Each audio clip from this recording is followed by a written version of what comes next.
Coming up next on Hands on Windows, we're going to take a look at some cool new features in PhoneLink in Windows 11, including the beginning of some phone integration features with Copilot. Podcasts you love. From people you trust. This is TWiT. Hello, everybody, and welcome back to Hands on Windows. I'm Paul Thurrott, and this week we're going to take another look at PhoneLink. This is the application in Windows 11 that allows you to integrate your smartphone with the Windows 11 OS. We have looked at this in the past, of course. The last time was actually quite some time ago, but I think you'll recall that there are basic features you get with an iPhone, limited in some ways, a lot more features with an Android phone. And then if you have a Samsung flagship phone or a few other phones, you get the kind of, the full meal deal with all the features, including screen sharing and remote apps and all that kind of stuff. But since the last time we discussed this, PhoneLink has evolved. There's some features that we've talked about in previous episodes tied to 24H2 where the start menu is going to have like a phone link integration pane on the side. That's been delayed. So I got that feature briefly. Microsoft took it away. I still don't have it, but that will be coming eventually. If you have an Android phone, you can also make a phone call from a conversation and chat from PhoneLink, which is a fairly new feature. But I wanted to talk about 3 or 4 big bucket new features, which I think are really cool beyond that I actually can show you at least. So the first one is file system integration. So most people probably know that if you, if I can get a window going here, let me try that again. If you have a phone connected to your computer with a USB cable, you can, assuming it's configured correctly on the phone, browse through the file system, or on an iPhone, just browse through your photos, basically, and then copy files back and forth, right? And that's kind of a handy thing to do. So with Android phones only, this doesn't work with iPhone yet, you can actually just have your phone appear in File Explorer, regardless of whether it's connected with a cable. So in this case, my phone is here. It's not connected, not connected, wired connected to anything, but it's still available in File Explorer, right? And so if I clicked on the wrong thing. Go in, you can see storage, and then you'll see the whole file system of that particular phone, right? So if I go to movies, Instagram, I have a couple of videos here. These are from a little while ago, but I can copy it out to the desktop. It happens pretty quick, over Wi-Fi. It's not a very big file, but I can run that locally. And this is just what is this? This is the video from Niagara Falls last year. So pretty cool, but like straight off the phone. So, fairly obvious functionality, but just a nice addition. You don't have to worry about wires and all that kind of stuff. So that's kind of cool. We've talked a lot about sharing in Windows 11 over the past months and years too, actually. Share is a feature that's continually updating. I know we talked about some forms of sharing, this drag and drop sharing, et cetera, et cetera. But when you go to share a file now, that your phone is a choice, assuming you have an Android phone again, right? So I have the same tired set of photos that I keep using. I'm going to try to maybe update those sometime soon. But when you right-click share, you get that new share interface, which we talked about in a previous episode. And now my phone is one of those choices. And so when you go to that, it's just not connected properly. Let me just make sure these guys are connected. But generally speaking, this actually works pretty good, but this is, of course, the problem with PhoneLink, if you will. Sometimes it's a little bit unreliable, but normally what happens is you get a banner like you saw there. It will say, okay, this thing has made it through. And then on the phone, you'll see a notification from Link to Windows, which is the app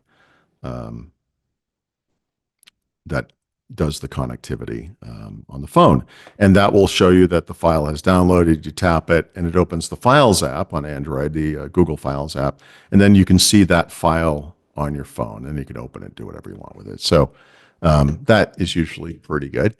And then in the last episode, I think it was, I mentioned the new Copilot app. And the new Copilot app brought back some of those Windows integration features, which aren't that great yet, but now that it's a native app, or now that it is a native app, I should say, on Copilot, they're going to increase the number of features there, and they're adding phone integration features too, right? So we had run Copilot before on the previous episode, but when you go into settings here, you can see this phone connection link down here, and it's on for the phone that I have here. This opened off screen, sorry. This is going to light up my face. I apologize, but it goes to this Microsoft support site, that explains this new feature, which used to be called Phone Plugin, which is hilarious because I've never heard of that. But this is the underlying technology that's being built into Windows to allow Copilot to integrate now with your phone. So they talk through how this works, what you have to do, what those features are, etc. But what I can tell you is that there is a list of functionality, just like there is for Windows, and that list will probably grow. You can ask it questions. So you can ask, let me go back to the actual interface here. Oop, here we go. You can ask it questions about things that are related to your phone. So this will probably fail like my last one, but for example, if I said something like set a timer for, I'll just do something short, for 30 seconds, it will try to integrate with the clock app on the phone, presumably. Yep, there we go.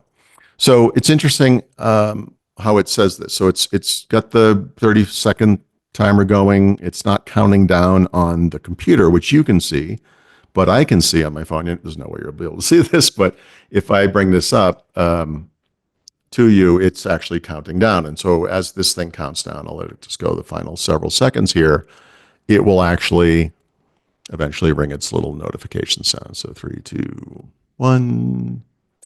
You hear that? So I can interact with it however. I'll just stop it, obviously. But that's kind of interesting.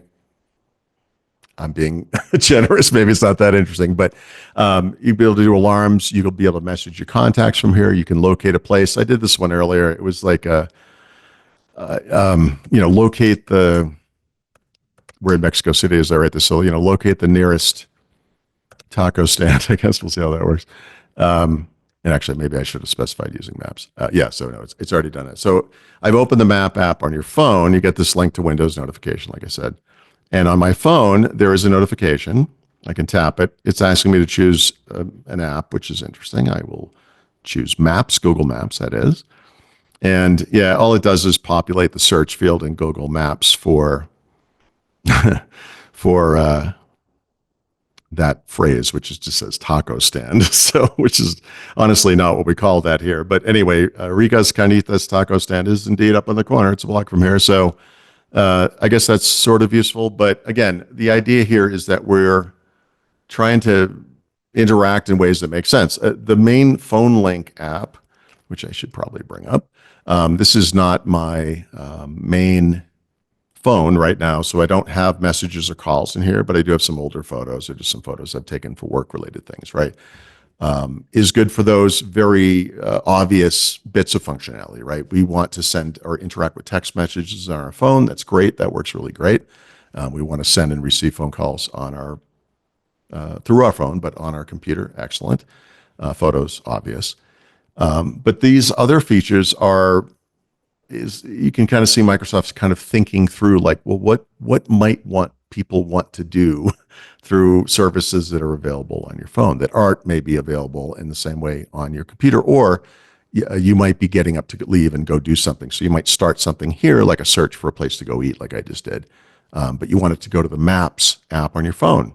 And if you've been around a while, and if you've been in the Microsoft space for a while, you might remember that Windows used to do that with Windows Phone, right? There was that brief window where those two things would interact in this kind of a way. You could start a search for a place on Bing Maps, and then you could send it to your phone, right? And so I think this is Microsoft trying to make up for the lost time here and trying to get that kind of thing going with Android, right? And hopefully one day with iPhone, although I think we're going to have to get antitrust involved for that to ever come to fruition.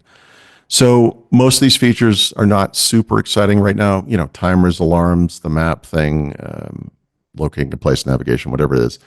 But this is, I think, the tip of the iceberg on this stuff. So I think in future updates to this app, hopefully not a new app again, but not this app, I should say, but rather Copilot, we're going to see this improve dramatically. And of course, Copilot runs on your phone too. So there's a lot of opportunity now all of a sudden for kind of cross-device integration. If you don't want this, by the way, I should say, Oh, that's interesting. Yeah, you don't even get to look at your profile unless you go here. You can actually just turn this off, right? So if you go to this profile button settings, you can just turn this off. So if you don't want this thing integrating with your phone, but you do want to integrate your phone with Windows, which is a curious cross section, I guess, you can turn this off at least. So that's good. Okay. Not too much, not too dramatic, but some interesting steps forward. So kind of a nice set of updates. Hopefully we'll see that start menu integration soon. But for now, that is still a pretty good list of stuff. So I hope you found this interesting and entertaining. We will have a new episode of Hands on Windows every Thursday. You can find out more at twit.tv/HOW. Thank you for watching. Thank you especially to our Club Twit members. We love you. And if you're not subscribing, please think about doing so. You can find out more about Club Twit at twit.tv/clubtwit.